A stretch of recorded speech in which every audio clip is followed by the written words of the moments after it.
Hey guys, Trev here from SpineWise. Today I want to talk to you about problems with hand numbness, most importantly numbness that occurs in the hands overnight while you're asleep. It's a really common problem that people suffer with and it often goes misdiagnosed as simply carpal tunnel syndrome, where it can be such a simple thing to correct.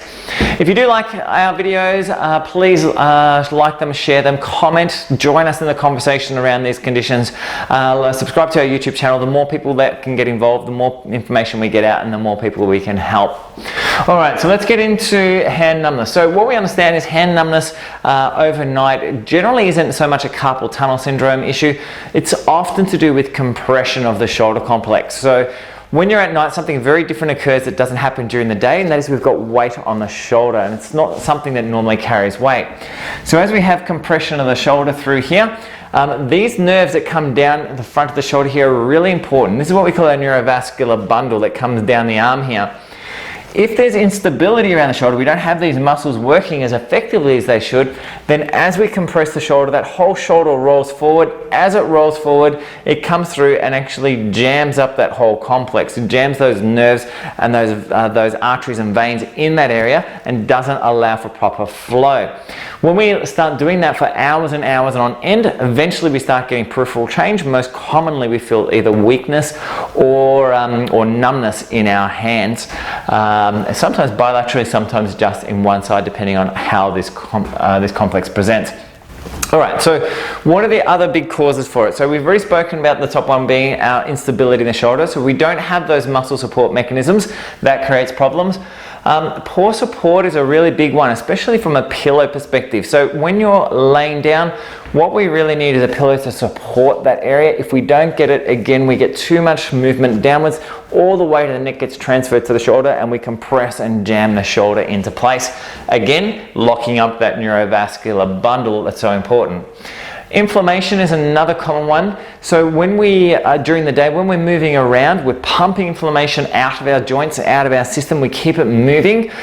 This basically stops when you're at night and you're at rest. So when it's nighttime and you're at rest, the fluid starts to accumulate. As that accumulates, it has the potential to start filling these little cavities and creating problems for us. Likewise with swelling, mostly what I'm talking about here is fluid retention swelling. That's so commonly associated with women who are pregnant, for instance, but this swelling can accumulate in other areas such as the elbows, the wrists, and also get worse overnight.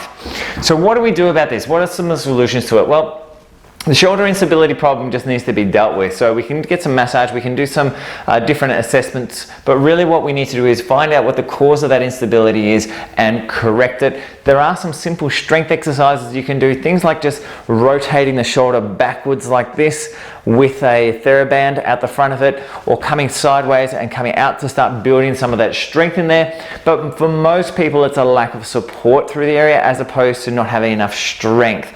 And these things really have a neurological basis and really need to be properly assessed by someone like our expert team here. Poor support is very easy to deal with, and this comes back to quality pillows and quality mattresses. So make sure when we're laying down that a pillow completely fills the space of the neck, not just this area here. We shouldn't be able to get your hand between the pillow and your neck. We really want that high level of support through that area there.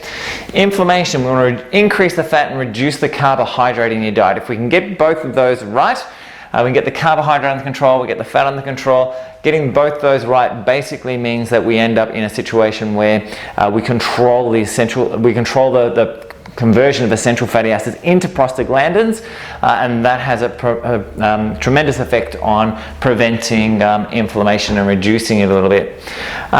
Supplements like magnesium, ginger, and essential fatty acids, especially EPA, fish oil, these type of things can help shut down what we call the D5D enzyme, help reduce COX-2 enzyme activity, and reduce prostaglandin 2 function, especially ginger and fish oil. Really fantastic at doing that. So these are some of the things we can think of for inflammation control.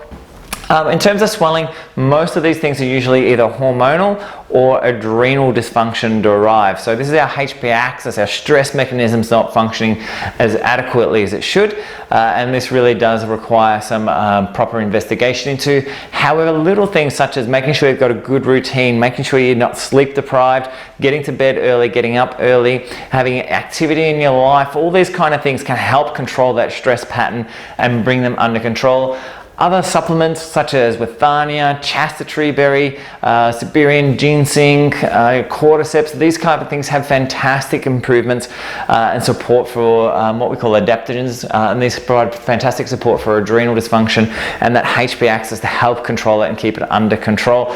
Not saying that's going to resolve your fluid retention, but these are some of the things that can resolve these things and help you get through the day. Again, you've got severe fluid retention, really needs to properly be investigated and looked into. Anyway guys, that's a quick look into things that can cause hand numbness at night. If you do have any questions, please pop them up. Always happy to help you out in any way, shape or form we can. If you have any direct questions you have for me, just send them through to me. My team's always here and ready to help you in any way, shape or form we can. Anyway guys, hope you enjoyed the vid. Please like and share it, and we'll catch up with you in the next vid. Bye for now.